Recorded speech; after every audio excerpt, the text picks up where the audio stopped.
Mesdames et messieurs, et mesdemoiselles également, bonsoir. Merci de vous joindre à nous à cette autre émission de Disons tout sur Shingiti Télévision. Encore une autre thématique à l'ordre du jour ce soir, donc à cette émission. Une thématique qui est d'actualité quand même, puisque nous sommes dans un pays qui a comme économie, effectivement, ou qui développe bien dans son économie le secteur pêche. Mesdames et messieurs, nul doute que chacun d'entre nous se retrouvera au sein de cette thématique qui est d'actualité et qui parle à tout Mauritanien. Nous parlons aujourd'hui, mesdames et messieurs, de la pêche. Mais la pêche, c'est un angle beaucoup plus discuté, surtout avec ceux que nous recevons ce soir. Il s'agit donc d'un plaidoyer pour la promotion de la cogestion des pêches en Mauritanie. Voici donc la thématique avec laquelle, mesdames et messieurs, nous allons partager ces instants avec vous. Pour en parler sur ce plateau, il faut savoir que nous recevons un comité. Un comité donc qui a été mis en place. Maintenant, avant, après, eh bien, on saura tout sur ce comité-là. Il s'agit donc de professionnels du secteur de la pêche qui ont mis donc en place un comité pour parler de plaidoyer de cogestion. Avec eux, nous allons donc en savoir tout. Ils sont donc au nombre de 14, mais ils ont décidé d'être sur ce plateau à 5 pour parler de cela. Ils sont issus, mesdames et messieurs, des associations et organisations de la société civile du secteur de la pêche en Mauritanie. Madame, messieurs, bonsoir. Bonsoir. On va dire également bonsoir donc à nos chers téléspectateurs qui nous suivent, avec qui nous allons, comme je le disais tantôt, parler et échanger autour de cette thématique. Mesdames et messieurs, sur ce plateau, nous avons donc le privilège de recevoir donc ce comité. Avec ce comité, nous allons donc tenter de comprendre le bien fondé de cette initiative et ses avantages, en passant d'abord par les raisons qui motivent une telle démarche. Laquelle démarche parle effectivement de plaidoyer pour une cogestion de la pêche en Mauritanie. Nous recevons donc sur ce plateau M. Abdul Karim Dieng. J'espère que je prononce bien. Bonsoir. Vous allez bien? On va rapprocher le micro de la bouche. Bonsoir. Bonsoir. Vous allez bien? Alors, M. Abdul Karim n'est autre que le coordinateur donc, de ce comité-là. À côté de lui, il y a également la présence de M. Iba Diakate, qui n'est autre que le secrétaire. Monsieur Diakate, bonsoir. Ah, bonsoir. Ça va, vous allez bien? Ça va très bien. Merci de cette présence. Merci bien.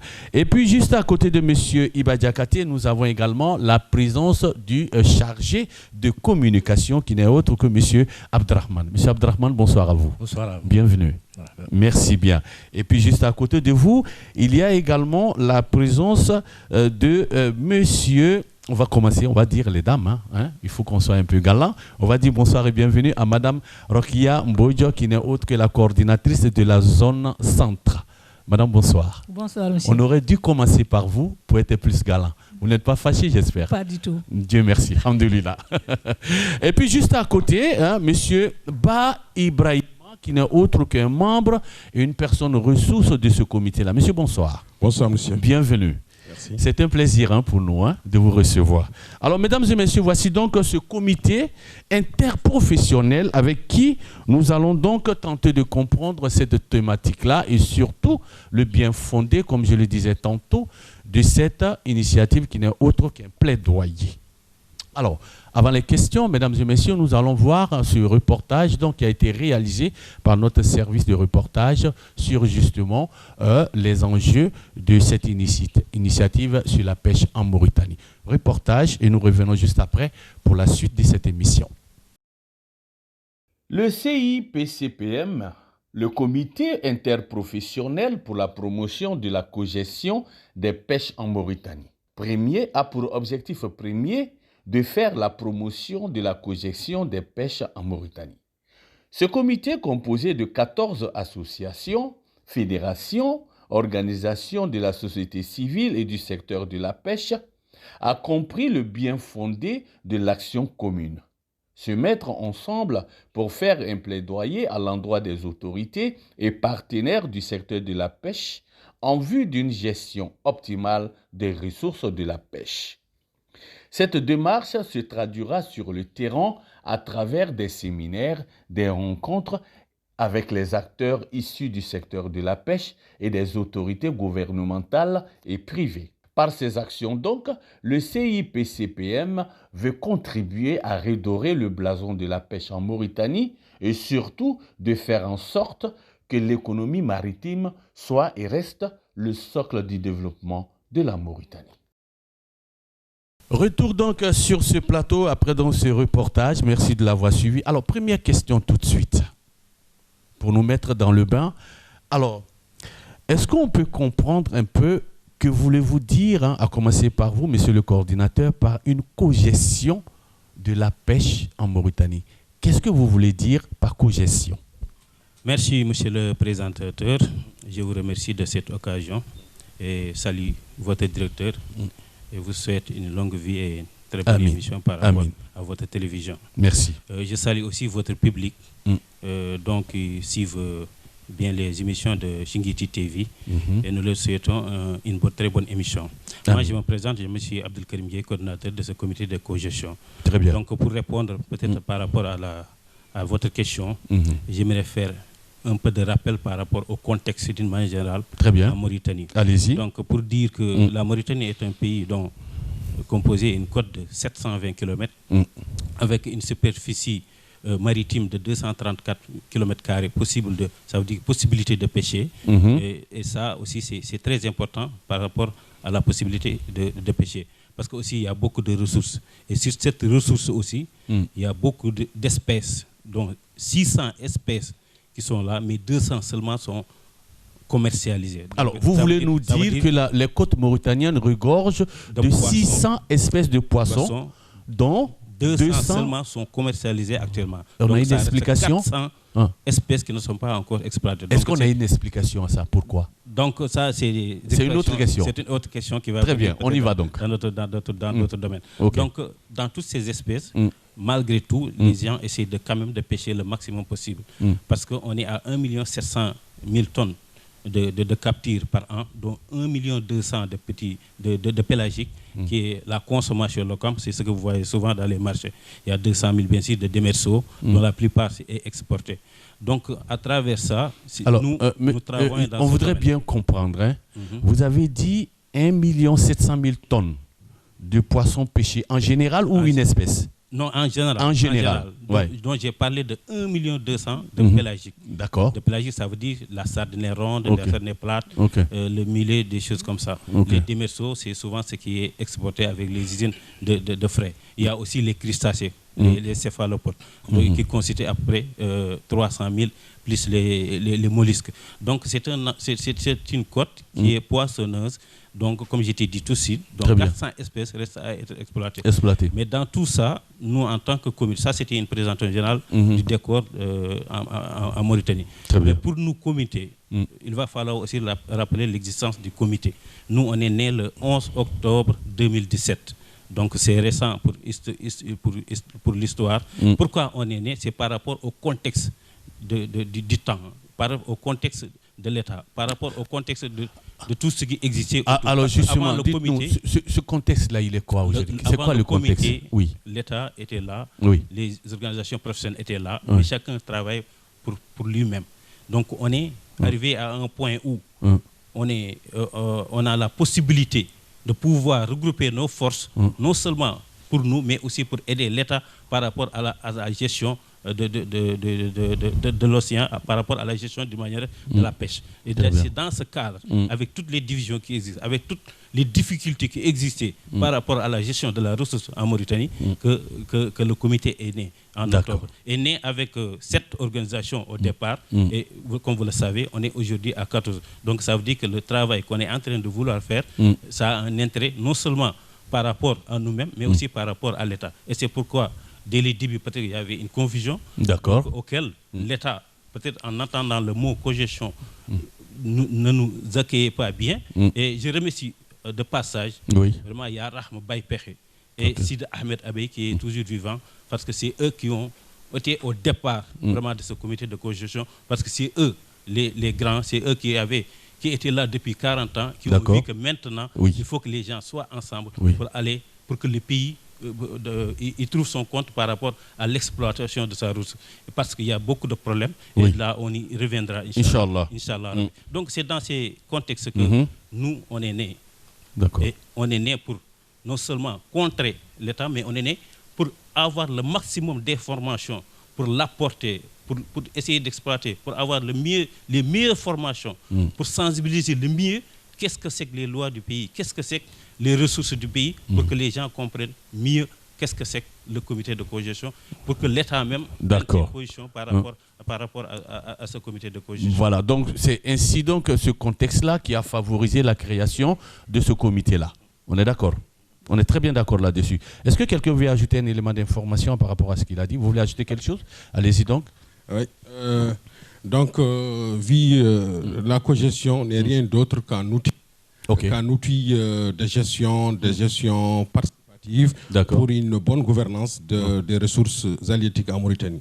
Et aussi, comme vient de dire mon coordinateur, ce comité n'est rien d'autre qu'une réponse, cela veut dire aux stratégies et aux politiques de l'État mauritanien. Cela veut dire que c'est la complémentarité que la société civile de la pêche, cela veut dire donne à l'État mauritanien pour une meilleure gestion et une prise de transparence des ressources halieutiques de la Mauritanie. Comme quoi l'union fait la force? C'est un peu dans ce sens-là? Oui, parce que le comité aussi est un outil, c'est une plateforme de concertation de tous les acteurs de la société civile de la pêche, à voir les organisations socio-professionnelles et les associations intervenant dans le secteur de la pêche. Parce qu'au vu de ce que vous venez de dire, dans le temps, ça n'existait pas. Chacun partait avec ses propres moyens et tout ça. Il n'y avait pas de solidarité au sein de votre Parce que ce comité aussi, il est innovateur.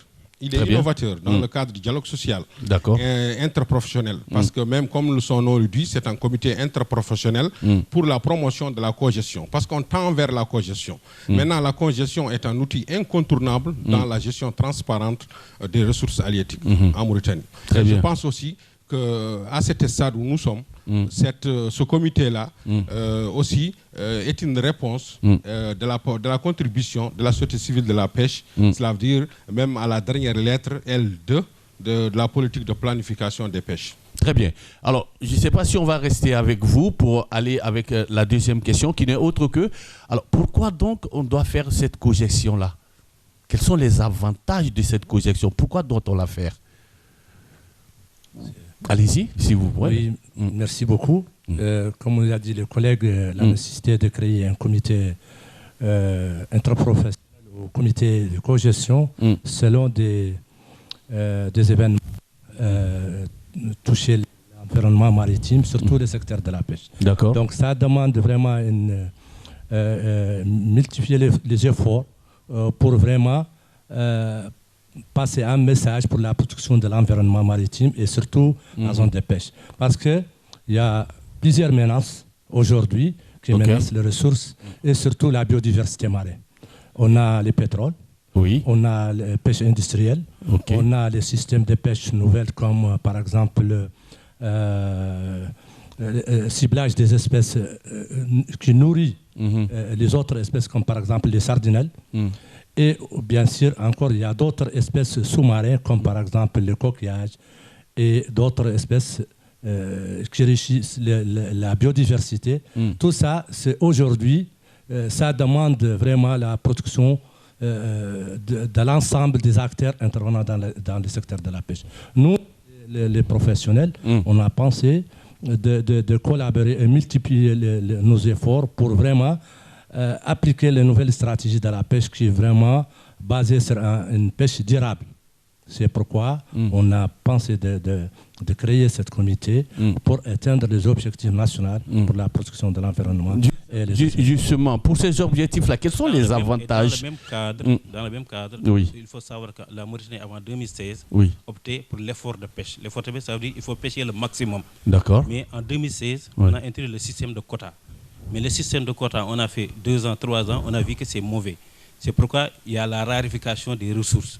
Il y a un manque de poissons que tout le monde constate pendant certaines périodes.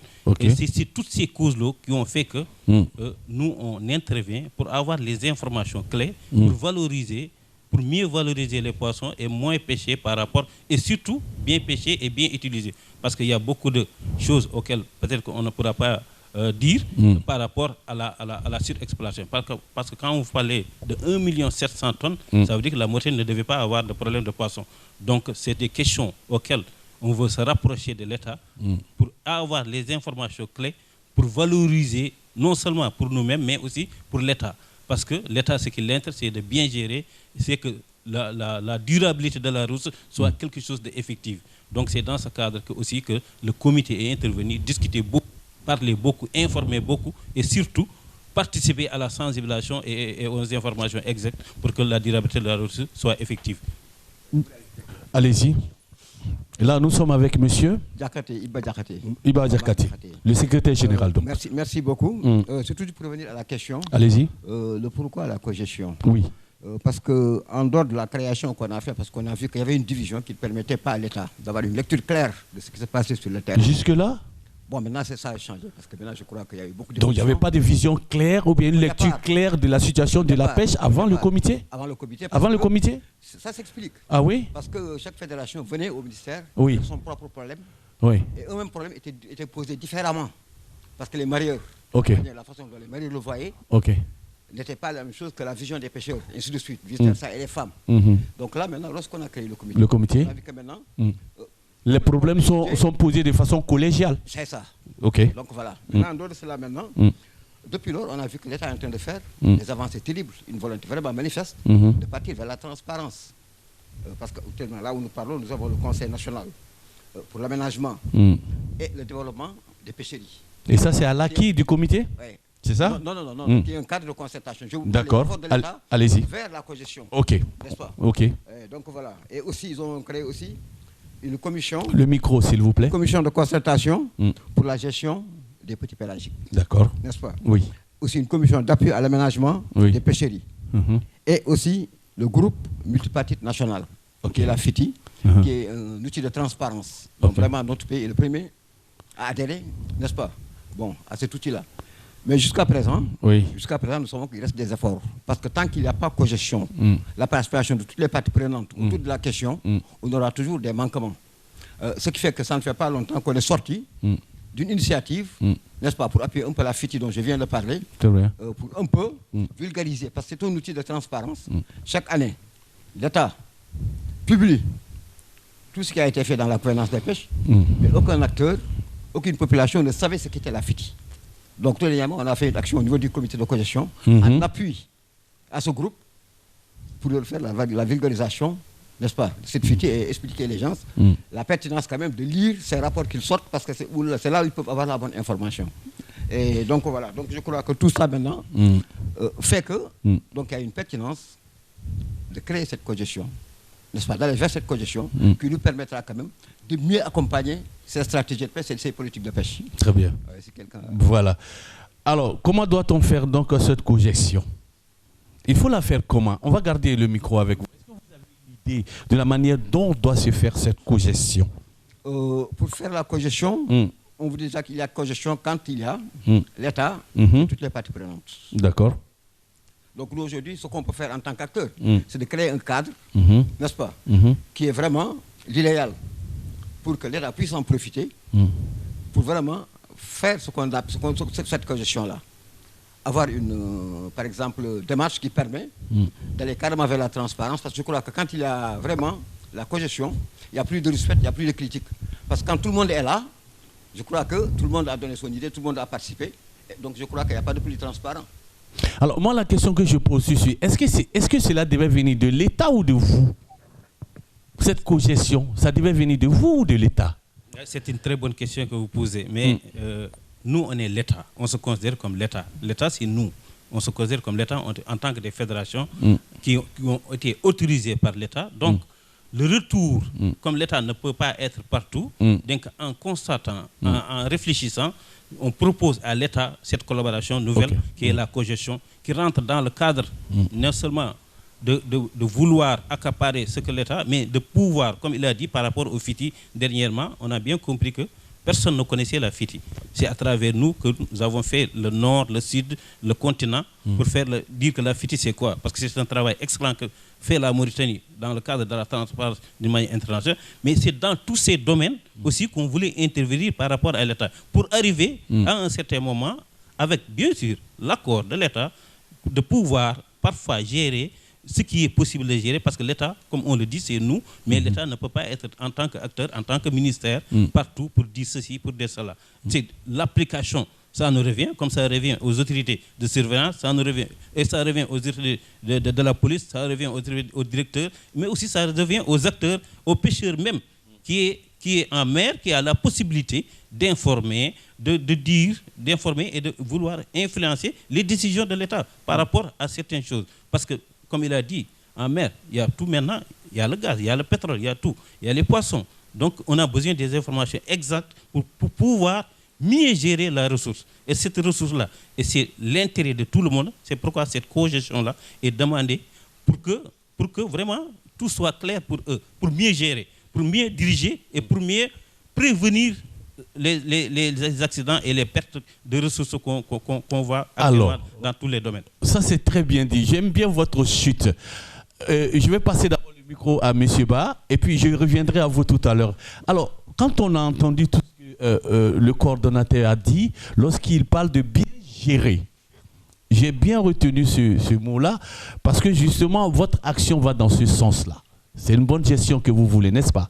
Et généralement, quand les entités se mettent ensemble pour une bonne gestion, on se retrouve confronté face à l'État, qui ne voit pas généralement la même chose que notre vision, qui n'a pas la même vision que nous. Est-ce que cela ne crée pas des tensions? Est-ce que jusque-là, ça va avec l'État? Est-ce qu'il n'y a pas de tension à ce niveau? Oui, c'est qu'il faut retenir que la gestion des ressources halieutiques est une mission régalienne de l'État.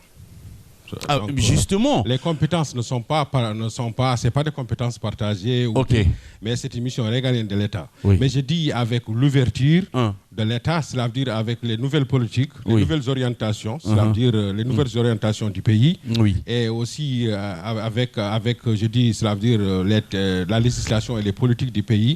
On voit clairement la volonté de l'État, cela veut dire vers la parce que toutes les stratégies, les dernières stratégies du ministère de Pêche, et les politiques et les feuilles de route ont été. Vous avez été concerté? Oui. Et non seulement concerté et dans l'action? Non, et en dialogue inclusif. Très bien. C'est la participation de toutes les parties prenantes. Mais je dis c'est dans ce cadre-là que, par exemple, la cogestion devient un impératif pour l'atteinte de la bonne gouvernance et le développement de la pêche. D'accord. Très bien. Alors, merci beaucoup. Monsieur le chargé de communication, nous parlons des plaidoyers. On est d'accord? Et jusque-là, nos interventions ont tourné autour de cela. Alors, quand on parle de plaidoyer, comme je le disais tantôt, le plaidoyer s'adresse aux autorités, ceux qui décident. Et votre ministère de tutelle n'est autre que le ministère de la Pêche, c'est-à-dire les autorités allant dans ce sens, mais également, juste au-dessus, la présidence et tout ce qui va avec. Est-ce qu'il y a une stratégie de communication mise en place pour justement atteindre vos objectifs en ce qui concerne ces autorités-là? Oui, d'accord. Merci beaucoup pour ces questions importantes. Donc, seulement pour ajouter un peu sur ce qu'il a dit mon collègue, M. le coordinateur. Moi, je pense qu'un secteur comme la pêche, si par exemple le gouvernement, les structures de gestion des ressources trouvent devant lui un groupe de professionnels sont ouvertes pour vraiment participer à une gestion durable, je pense qu'il n'y a pas de meilleur que ça. Il n'y a pas meilleur que ça, c'est même une opportunité à saisir. Je pense qu'on est les seules par exemple, entités qui vraiment la société civile qui demande vraiment professionnellement une gestion durable. D'accord. Donc si on dit gestion durable, c'est-à-dire on pense à tout, au futur et au présent.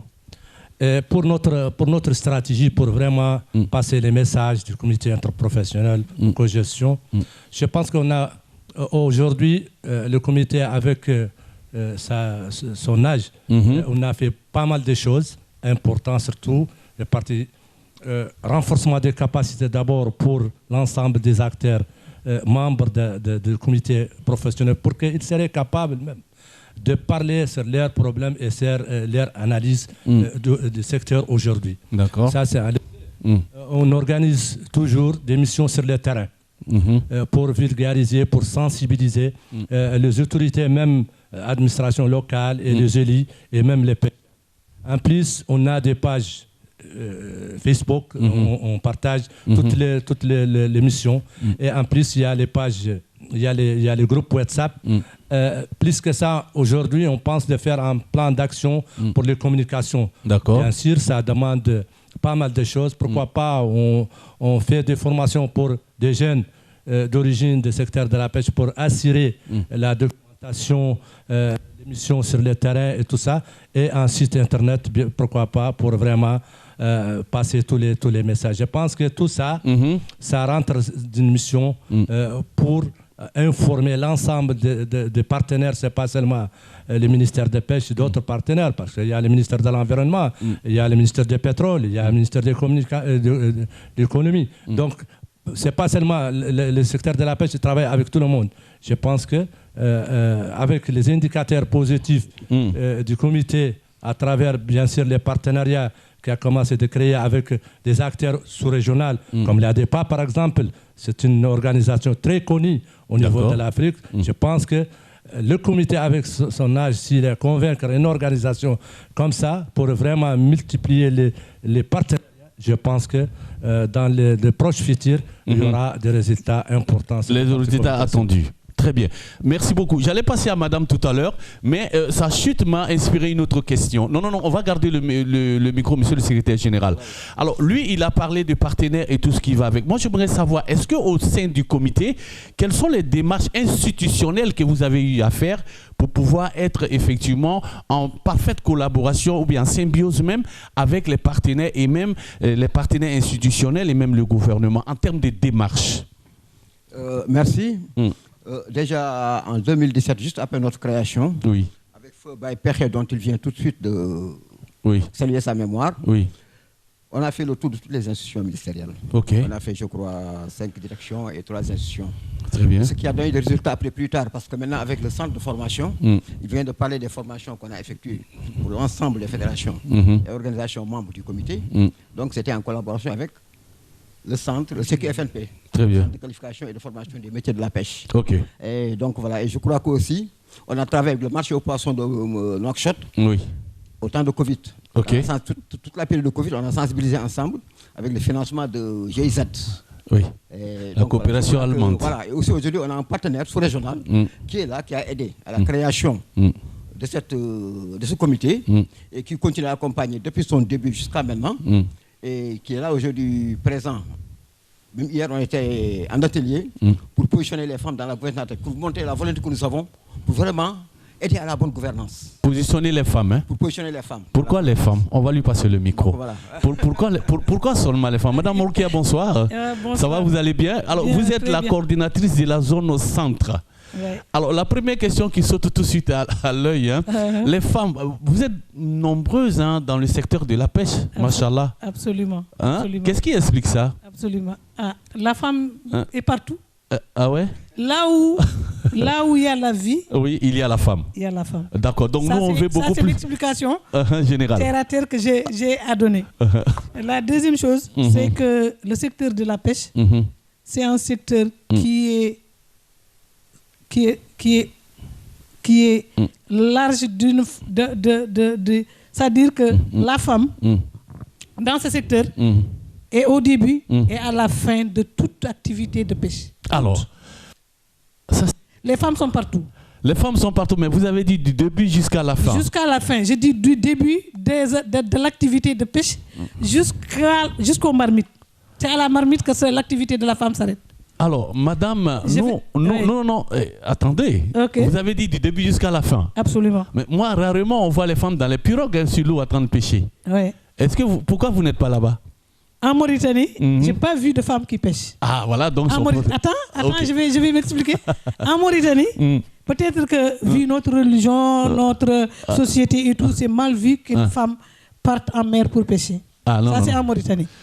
Mais, néanmoins, l'activité de pêche qui demande la préparation en matière de financement, en matière d'accompagnement, d'accueil de tout, les femmes sont dedans. D'accord. Nous avons eu à, comme il l'a dit, on avait un atelier hier de plaidoyer. D'accord. Nous avons vu qu'il y a des femmes qui, pas seulement sont là au niveau national, au niveau de Nouakchott ou au niveau de la Mauritanie à exercer leur activité de marieuses, de revendeuses, de transformatrices, mais des femmes qui gèrent qui partent jusqu'à l'étranger, soit au Sénégal, Saint-Louis, Kayar et partout, amener des pirogues pour aller pêcher. Donc des femmes chefs d'entreprise. Chefs d'entreprise. Très bien. Et elles sont tellement nombreuses et organisées et qui sont, je crois que j'en ai une derrière moi. Oui, on voit les femmes derrière. Oui, j'en ai une derrière moi. Je ne sais pas si elles vont vouloir intervenir. Qui est entreprenante dans l'activité de mariage, l'activité de transformation, l'activité de conditionnement et tout.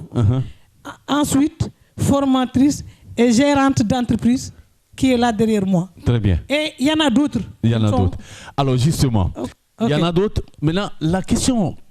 Quelle est aujourd'hui l'importance ou bien l'impact de ce plaidoyer-là, si jamais ça aboutit? Quels peuvent être les impacts sur la vie des femmes dans le secteur de la pêche? Une très bonne question. Oui. Les femmes, nous on constate que les femmes pratiquement représentent 50% des acteurs de la pêche. C'est vrai? C'est vérifié? Bon, sinon plus. Bon, moi... Je ne mets pas en doute les paroles des femmes, mais il faut que je prenne quand même des assurances avec le coordinateur. Sinon plus. D'accord. Sinon plus. Alors, il y a la discussion déjà. Le chargé de communication dit 40. Le coordinateur a accepté les 50. Sinon plus. Pour moi, sinon plus. Plus de 50%. Mais en tout cas, vous êtes nombreuses, machallah, dans le secteur de la pêche. Mais actives. En plus. Alhamdulillah. Il n'y a pas une activité qui est là, génératrice de revenus, une activité entrepreneuriale qu'une femme ne peut pas entreprendre. Au niveau de la pêche. Au niveau de la pêche. D'accord. La transformation, le mariage, la revente de poissons et même gérer des entreprises de pêche, des campements, qui n'en finissent pas. Alors, j'ai vu que vous êtes au centre, zone centre, si je ne me trompe. Zone centre du marché aux poissons. Alors, donc il y a plusieurs centres alors?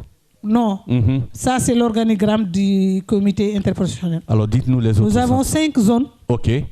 C'est-à-dire que nous avons réparti la cogestion en 5 zones. Ok, lesquelles? Ces 5 zones, c'est uniquement pour permettre à tout le monde d'être au même niveau d'information. Très bien. D'être actif partout. Là où les professionnels se trouvent, qu'ils exercent leur activité comme ils le sentent, comme ils le désirent. D'accord. Maintenant, nous avons 5 zones. La première zone, c'est la zone centre. Qui est où? Qui est le marché de poissons et environnant. D'accord. Oui. Okay. Nous avons la zone des Imragan, c'est-à-dire Mamkhar et tout, toute cette zone-là. Okay. Nous avons la zone nord qui est la zone de Nouadhibou. Nouadhibou, oui. Nous avons la zone sud qui est compris entre Ndiago, le PK 93, PK 97, ces zones du sud, et la zone continentale. Parce nous avons aussi des éléments qui font la pêche continentale. Au niveau de Néma, c'est-à-dire hors de la capitale. Ok. Alors, donc vous, si je comprends, vous êtes la représentante des femmes de la zone centre. Oui, je suis la coordinatrice de la zone centre. Mais aussi la représentante des femmes. De toutes les zones. De toutes les zones, la représentante des femmes. Parce que pour le moment, le comité n'est pas encore élargi au niveau des autres zones. Nous sommes juste limités à faire des points, c'est-à-dire l'organigramme, diviser les zones en 5 zones. Et peut-être qu'avec le temps, Il y aura d'autres femmes, il y aura d'autres représentantes de femmes, mais pour le moment, c'est au niveau de Nouakchott qu'on se limite, mais pour aussi prévoir à élargir. Élargi. Inch'Allah, on va revenir à vous tout à l'heure. Alors, je reviens au coordinateur. Juste après, ce sera vous. Alors, elle nous a parlé de ces 5 zones-là. Est-ce que c'est à la faveur de, justement, la mise en place de ce plaidoyer-là que ces zones ont été créées? Et quels sont les avantages d'avoir de telles zones? Non, c'est dans le fonctionnement régalien du comité interprofessionnel pour la promotion de la pêche. C'est pour faciliter le travail. Parce qu'elle a dit que c'est pour plus relayer l'information. 750 km à couvrir. Il fallait diviser les zones selon chacun sa connaissance de la zone, sa possibilité. Et surtout ces moyens par rapport d'informations pour ça. Donc ces zones-là, c'est pour faciliter la tâche au comité. Et c'est important de le parler dans ce cadre du plaidoyer. Parce qu'on a vu que souvent les organisations sont limitées à une zone.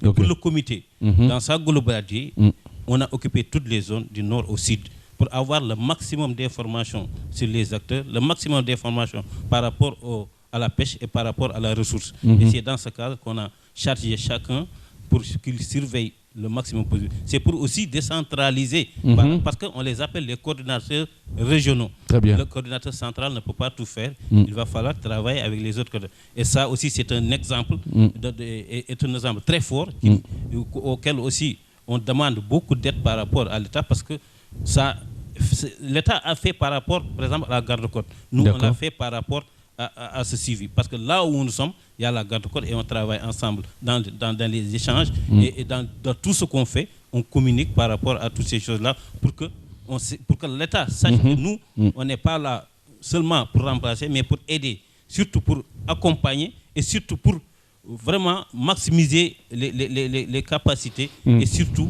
vraiment par rapport à ce qui existe, qui est la protection de la ressource, la protection de l'environnement, comme a dit le comité. Et dans tout ça, on est prêt à accompagner pour avoir le maximum d'efforts, parce que tout le monde a vu que tout est en train d'être détruit illégalement, et donc nous, on est là pour vraiment participer dans ça. Merci beaucoup, le coordinateur. Alors, Monsieur Ba, avant de vous laisser intervenir, est-ce que c'est... Oh, allez-y. Allez-y, intervenez d'abord, la question va venir après. Je vais rebondir sur les interventions des collègues. Oui. Comme je viens de dire tout de suite, le comité interprofessionnel pour la promotion de la cogestion des pêches en Mauritanie, c'est un outil innovateur et aussi avec une vision décentralisée, cela veut dire de la participation à la gouvernance. C'est pour cela qu'elle s'est divisée en régions, cela veut dire sur les sites de pêche. Donc, dans chaque zone, il y a une coordination régionale qui est chargée de donner sa contribution à la gouvernance des pêches. Parce que, la cogestion, ce n'est pas de la concurrence. Ce n'est pas aussi une usurpation de la mission régalienne de l'État. Mais c'est la contribution. Cela veut dire que les acteurs sont en train de donner leur contribution pour la bonne gouvernance et le développement de la pêche artisanale. L'État ne peut pas tout faire. L'État ne peut pas tout faire. L'État peut donner des orientations, donner des politiques, faire des facilités, mais au finish, c'est les acteurs qui vont aller pêcher. Dans les pirogues, c'est les acteurs qui sont dans les pêchers. S'ils ne sont pas préparés, s'ils ne sont pas formés, on ne peut pas mettre en place la durabilité de la ressource. Parce que c'est eux-mêmes qui exploitent la ressource. Tout à fait. Donc, dans chaque pirogue, on ne peut pas mettre un contrôleur. Donc, dans les objectifs du comité interprofessionnel pour la promotion de la cogestion, c'est de promouvoir les bonnes pratiques. Les bonnes pratiques, cela veut dire de la transparence. Cela veut dire ce qui est dit dans les textes, que ça soit appliqué, même à l'absence de l'administration. Cela veut dire que ce qu'on essaye de promouvoir, cela veut dire c'est de mettre la responsabilité dans les épaules des acteurs. Ils se sentent responsables, même dans les sorties en mer, dans les débarquements, dans la commercialisation. Donc, cela veut dire que la pêche, qu'on arrive à un moment donné à parler de la pêche mauritanienne sans une pêche INN. Cela veut dire une pêche dont on a l'habitude de dire entre nous une pêche halal, une pêche licite. c'est-à-dire qui respectent la réglementation, qui respectent la mise en place des normes, c'est-à-dire même dans le cadre de l'hygiène et la qualité, c'est-à-dire qu'on essaie de promouvoir, c'est-à-dire la mise en place des bonnes pratiques d'hygiène et aussi... Sans forcément attendre l'État. Non, c'est ce que vous voulez nous dire, justement. Nous donnons notre contribution, à la gouvernance de ces ressources-là, pour une durabilité. Parce que s'il n'y a pas, par exemple, la durabilité de la ressource, c'est ni nous ni l'État qui va rester en place. Absolument. Ouais. Voilà, cela m'amène vers les femmes tout de suite pour demander quel est aujourd'hui votre rapport. Seulement, monsieur, je voudrais un peu dire qu'on est dans un process. D'accord. La cogestion suit un process. L'État même, avec sa volonté et les nouvelles orientations, c'est-à-dire les autorités du pays, on voit qu'il y a la volonté. La mise en place du comité consultatif des pêches est une volonté. La mise en place des commissions des pêcheries, c'est une volonté. Les ateliers de concertation pour la conception c'est-à-dire la mise en œuvre et le suivi et évaluation de pêche est une volonté. Mais ce que nous demandons après, c'est d'aller, par exemple, vers la surveillance participative, l'implication des acteurs dans la surveillance. Ça va les donner plus de responsabilités à observer, à faire observer la législation de la pêche. On va revenir tout à l'heure, avant la fin de l'émission, on va revenir tout à l'heure. Quelles sont les composantes effectivement? Qu'est-ce que vous mettez dans ce plaidoyer-là? On va boucler l'émission avec ça. Peut-être que ça va vous permettre de revenir sur le dernier point que vous avez abordé tout à l'heure. Alors, madame, comment les femmes participent donc à une bonne gestion de la pêche aujourd'hui? Vous participez comment? D'accord, c'est une question très importante. Ici, on pose les questions importantes. Ah oui, absolument. C'est ce qu'on ressent. J'ai dit tantôt que les femmes sont au début et à la fin de toute activité de pêche. Donc, nous avons des organisations de femmes, coopératives, groupements et tout. Chaque fois qu'il y a un événement, une organisation qui se fait par le ministère ou par les partenaires techniques, c'est en charge, on charge l'activité par les femmes. Que ce soit le nettoiement, que ce soit l'organisation, même au sein du marché aux poissons. Tout récemment, on a vu l'action du ministère qui voulait organiser un tout petit peu le marché aux poissons et c'est pris en charge complètement par les femmes. Oui, mais madame, ça c'est quand même normal. C'est même pratiquement évident. C'est vous qui êtes dans les marchés, madame. Donc, mais c'est pas petit? Non, c'est pas petit. On ne dit pas que c'est petit. C'est pas petit? Est-ce qu'on a dit que c'était petit? Si. Mais parce qu'en général, on ne voit pas, on minimise ça. On minimise l'action des femmes. C'est vrai. Une femme qui se lève tôt le matin chez elle, 5 heures du matin, si je peux dire. 5 heures du matin, elle quitte chez elle. Et avant d'arriver à son activité, il a tout organisé pour les hommes. Les hommes qui vont aller pêcher, les hommes qui sont des mariés, qui sont des entrepreneurs et tout, sont préparés, tout par les femmes avant de quitter chez elles. Elles viennent, il y a l'activité qui l'attend. Et cette activité, il n'y a pas un homme qui, sur ce monde, je dis sur ce monde, je ne dis pas la Mauritanie tout simplement, sur ce monde qui mange le poisson qui n'est pas servi par une femme. Très bien. Moi, je savais que cette émission ne pouvait pas finir sans que les femmes accusent les hommes. Alors, merci beaucoup, madame. Non, attends, je termine. Oui, il nous reste 6 minutes. Donc, vous avez 1 minute, allez-y. D'accord. Donc, donnez la place qu'il faut à la femme. C'est déjà fait. Pas du tout. Ça reste encore. Inch'Allah, on va compléter. Alors oui, monsieur le secrétaire général, on va commencer avec vous avant de faire le tour. Alors, finissons avec justement ce plaidoyer-là. Qu'est-ce que vous mettez là-dedans? Quelles sont les grandes actions de ce plaidoyer à l'endroit de ceux à qui c'est adressé? Merci beaucoup.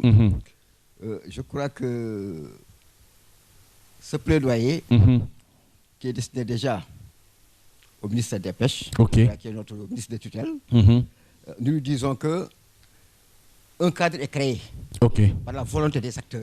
Très bien. Qui comprennent qu'aujourd'hui, tout le monde doit prendre part à la bonne gestion de la ressource. Très bien.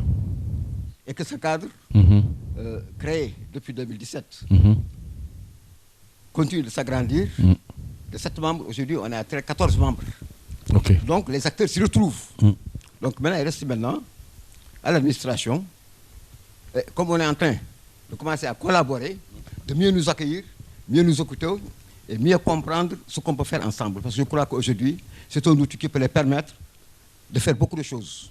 Faire passer l'information, en faire un bras, n'est-ce pas, pour la gestion même de quelques outils. On peut bien aider parce qu'il y a les ressources qu'il faut. Très bien. Accompagner la gestion des marchés et autres.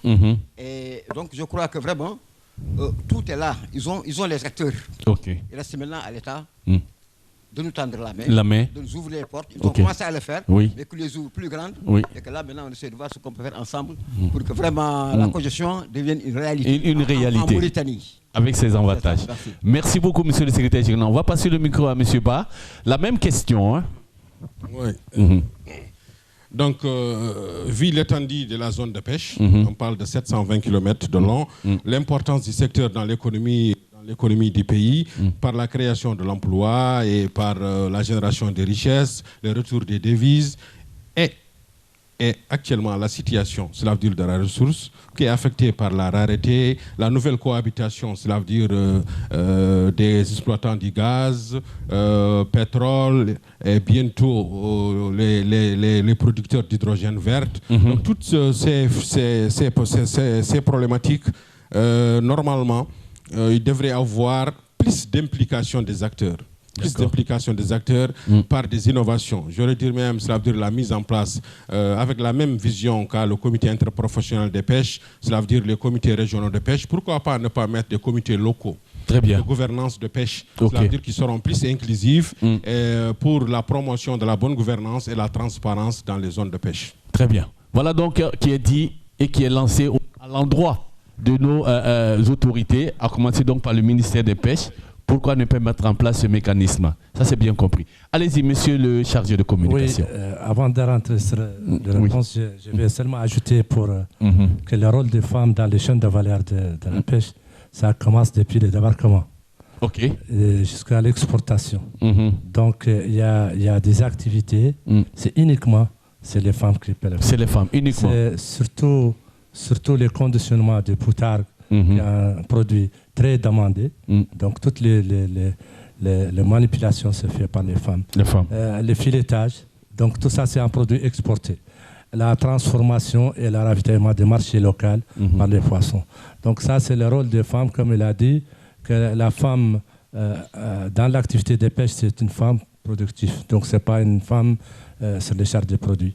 Du secteur. Donc, elles-mêmes, elles participent sur des résultats positifs du secteur. Bon, pour les missions qu'on a, je pense qu'aujourd'hui, le code de pêche et les lois mauritaniennes basent sur toutes les structures qu'il faut pour une bonne gouvernance du secteur. Aujourd'hui, comme il a dit, le conseil consultatif créé par l'État mauritanien base sur 12 personnes. 12 places pour la société civile, 2 pour les ONG et le reste pour les socioprofessionnels.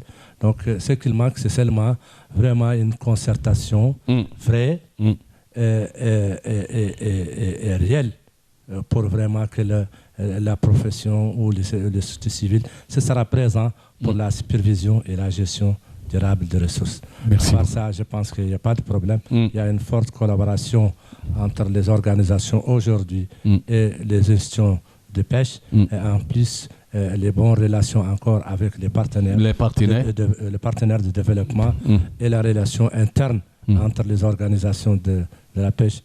L'exemple, c'est le comité interprofessionnel. Très bien. Merci beaucoup, monsieur le coordinateur. On va finir donc ce tour avec le coordinateur du comité.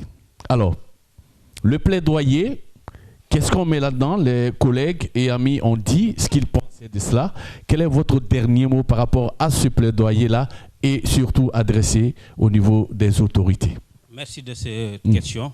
Par rapport au plaidoyer, il va falloir que vraiment l'État sache qu'on n'est plus dans le monde où les gens manquent d'informations. Que ce soit les pêcheurs, les marieurs, ils sont tous braqués sur le monde pour voir ce qui se passe dans le monde. Et ça, c'est un outil, c'est un développement auquel on risque à une certaine période que les acteurs dépassent, sinon les décideurs. Et ça commence à arriver. Et c'est dans ce cadre que les gens aussi qu'il faut se réunir pour recueillir les informations à partir de la base, se réunir ensemble pour ne pas avoir des positions différentes selon des intérêts, mais pour avoir des positions fixes auxquelles l'intérêt qui prime, c'est le développement de la pêche en Mauritanie. Et pour ça, c'est pourquoi ce plaidoyer rentre dans ce cadre qu'il nous faut des outils d'information, il nous faut des outils de concertation beaucoup plus larges, dont la cogestion est la meilleure pour atteindre les objectifs. Parce que quand on parle de cogestion, comme a dit M. Ba, ce n'est pas une question de remplacer l'État.